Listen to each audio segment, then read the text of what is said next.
And with that, we're going to move now to tumors still in children or young adults. And then eventually we'll move to adults. Now, primary malignant bone tumors are problems that occur to children. They do not typically occur to adults. Adults can get primary malignant tumors of the bone marrow, or they can get metastatic malignant tumors to the bone. But children and young adults are the people who get primary malignant tumors of the bone itself. Now, the history typically is a 5-year-old, a 10-year-old, a 15-year-old, perhaps a 20-year-old, who has been complaining of pain in a particular place in the bone for 2 or 3 months. No history of trauma. Eventually, that youngster is taken to the physician, who takes an X-ray, and in the X-ray we can recognize that there is a malignant bone tumor. Let me read you a couple of vignettes to illustrate this. A 16-year-old boy complains of low-grade but constant pain in the distal femur, present for several months. He has local tenderness in the area, but is otherwise asymptomatic. X-rays show a large bone tumor breaking through the cortex into adjacent soft tissues and exhibiting a sunburns pattern. This whole vignette is pretty classical for the most common of the primary malignant bone tumors in children, which is osteogenic sarcoma. The age range in osteogenic sarcoma is between 10 and 25. This is a 16-year-old kid. They typically occur around the knee, lower femur, upper tibia. You have the right location here. And in the X-rays, we typically see that picture that looks like an explosion, like the sunburns pattern, like the little rays of the sun in a little drawing. The next vignette, vignette number 16, is the second most common primary malignant tumor in children. Let me read the vignette. A 10-year-old complains of persistent pain deep in the middle of the thigh.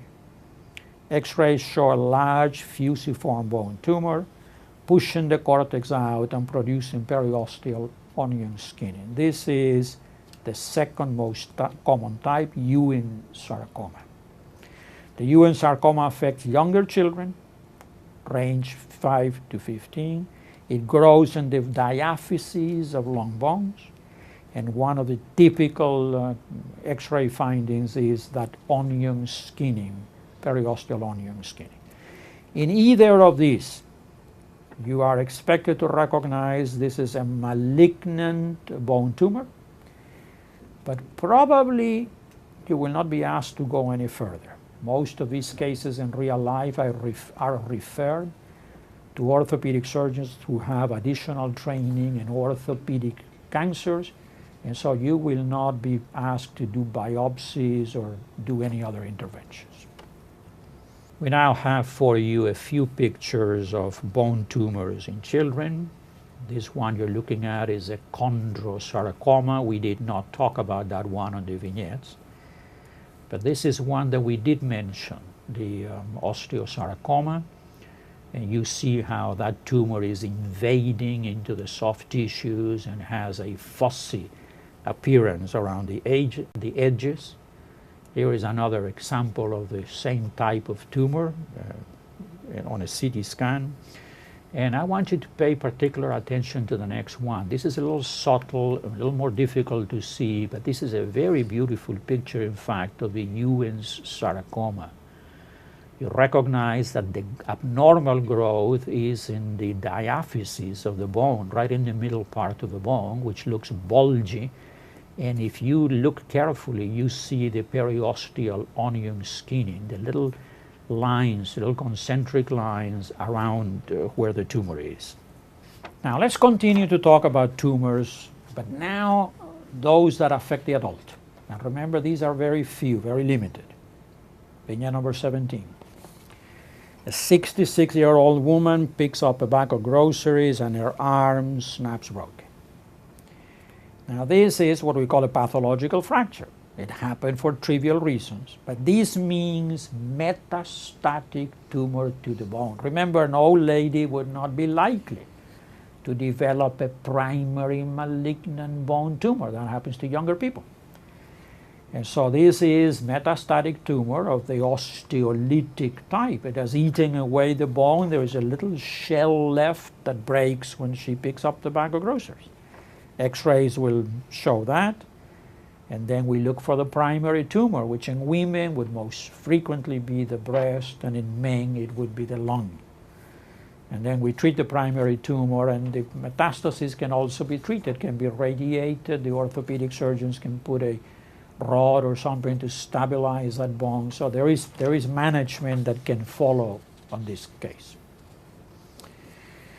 And vignette number 18 shows an example of that other primary malignant bone tumor that could happen to the adult, and that's the one that originates in the bone marrow rather than in the bone itself. Let me read the vignette. A 60-year-old man complains of fatigue and pain at specific places on several bones. He's found to be anemic, and X-rays show multiple punched out lytic lesions throughout the skeleton. This is multiple myeloma. This is the only bone tumor in which X-rays are a better diagnostic tool than bone scan, and one with a whole constellation of other diagnostic tests, because this is the one that has the Bence-Jones protein in the urine, the abnormal immunoglobulins in the blood. And so in the answers, you look for the Bence-Jones protein, you do immunoelectrophoresis, eventually you treat it with chemotherapy, and thalidomide has now been introduced as a next line of treatment for refractory cases that do not respond to chemo. And the last vignette before we move to general orthopedics, a 58-year-old woman has a soft tissue tumor in her thigh. It has been growing steadily for 6 months. It's located deep into the thigh and is firm, fixed to surrounding structures, and measures about 8 cm in diameter. This is most certainly a soft tissue sarcoma. Now, you cannot, from this description, say whether that's a rhabdomyosarcoma, a chondrosarcoma, a liposarcoma, a fibrosarcoma. You don't know. It's a sarcoma from any one of those tissues that exist there in the leg. And your best diagnostic tool is an MRI to begin with. But beyond that MRI, please don't pick any answer where you do biopsies or you cut into it, because this would mess up the treatment that the expert will eventually have to undertake. We do not expect these malignancies to be treated by a general physician or even a general orthopedic surgeon. So that all you should be asked to do is pick the MRI as the next diagnostic test, and that's it.